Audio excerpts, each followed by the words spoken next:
আমি বিজয় গ্রিলস। আমি অটো চালক হয়ে হাজারো মেয়েকে পটাইছি, বিড়ালের মতো বন্ধুর প্লেট থেকে গোস্ত মেরে খেয়েছি। টিকটকে ভিউজ পাওয়ার জন্য মেয়েদের কাপল ব্লগ আপলোড করেছি। মেয়েদের স্বল্প টাকার লোভ দেখিয়ে ধর্মের জায়গায় অসামাজিক ডান্স দেখেছি। সুনপাকনামি কথা বাদ দিয়ে আমি এসেছি সাহারা মরুভূমিতে।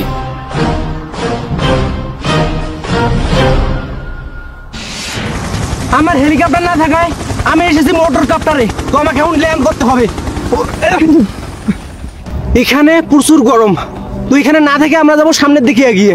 সাহারা মরুভূমিতে এক জায়গায় দাঁড়ানো যাবে না, কারণ এখানে প্রচন্ড রোদের তাপ। যদি এক জায়গায় দাঁড়িয়ে থাকি তাহলে আমার মাথার চুল থাকবে না।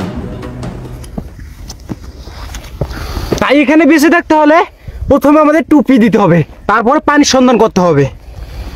এখানে মাথায় টুপি না দিলে টাক হতে হবে। আমি চাই না আমার মাথা টাক হোক। চলো যাওয়া যাক। মেয়েরা টাক মাথা পছন্দ করে না, কিন্তু তার বাবা পছন্দ করে, কারণ টাকলাদের চিন্তা ভাবনা একটাই, কোথা থেকে টাকা পাই। এসব কথা বাদ দিয়ে চলো যাই সামনের দিকে এগিয়ে। আমি কিছু দেখেছি, ওটাই হচ্ছে উটের বাচ্চা। তো ওকে যদি আমি ফলো করি তাহলে পানির সন্ধান পেতে পারি, কারণ ওরা সবসময় পানির লোকালয়ে থাকে। তো যাওয়া যাক পানির লোকালয়ে, ওদেরকে ফলো করে আসুন আমাদের সাথে। সাহারা মরুভূমিতে উটের বাচ্চাদের খুব কমই দেখা যায়, কারণ এখানে ভয়ানক ভয়ানক প্রাণী থাকে যা বলার মতো না। এটাই হচ্ছে উটের বাচ্চা। তো এদের দাঁতগুলো খুব স্বচ্ছ। তো এখানে যদি আমি সন্ধান করি পানির সন্ধান পেতে পারি। যাওয়া যাক সামনে। এখানে পানির সন্ধান না করলে আমার মৃত্যু অনিবার্য, কারণ এখানে পানির সন্ধান পেতে হলে আমাকে অনেক কষ্ট করতে হবে। এখানে বেশি দৌড়ানো যাবে না। আপনারা একটা বিষয় লক্ষ্য করবেন, যত দৌড়াবেন তত হাঁপাবেন। ওহো, পানির লোকালয়। আমার কপাল খুবই খারাপ, কারণ সাহারা মরুভূমিতে এখানে দেখা যায় যে পানির মতো, কিন্তু আসলে তা পানি না। আমার কপাল খুবই খারাপ। যাওয়া যাক। চকচক করলেই শোনা হয় না, ঠিক তেমনি সাহারা মরুভূমিতে সেটা পানির মতো দেখা গেলে আসলে তা পানি হয় না। তাই সাহারা মরুভূমিতে কেউ বেঁচে থাকতে পারবেন না। যদি বেঁচে থাকতে চান তো আপনাদের নিত্য প্রয়োজনীয় জিনিস সব আনতে হবে, তাহলে বেঁচে থাকতে পারবেন। এই সাহারা মরুভূমিতে পানি খুঁজতে এতটা কষ্ট হবে আমি ভাবতে পারি নাই। আমার অবস্থা খুবই খারাপ। আমার শরীরের মধ্যে একটুকুও ক্যালোরি নেই বর্তমান। তো আমাকে বেঁচে থাকতে হলে এই সাহারা মরুভূমিতে নিজের মূত্র নিজে ত্যাগ করে আমাকে আবার পান করতে হবে।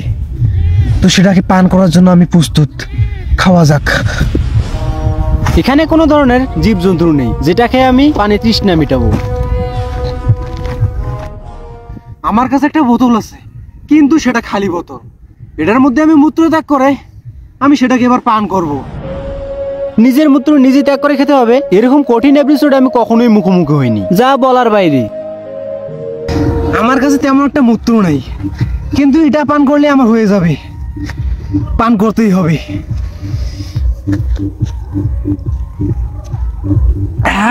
এটা খেতে খুব তেতো ছিল,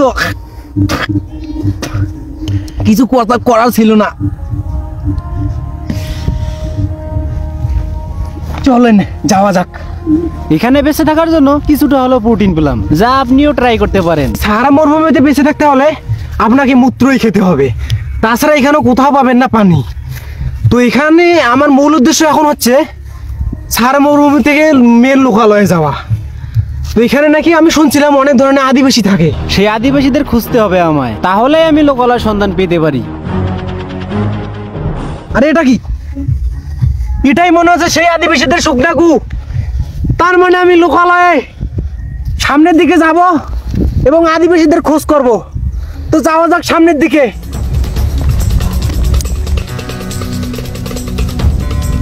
ওই তো আদিবাসী, আদিবাসী মনে হয় ওখানে গাঞ্জা কাটতেছে। তার মানে আমি লোকালয়ে যাওয়া যাক তার সামনে, যদি যেতে পারি লোকালয়ে।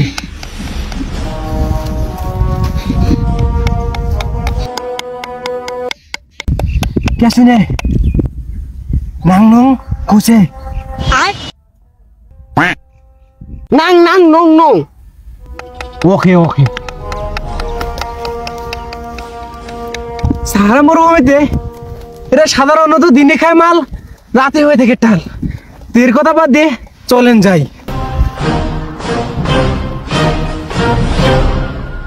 সামনে লোকালয় মানুষ দেখা যাচ্ছে, চলেন যাওয়া যাক।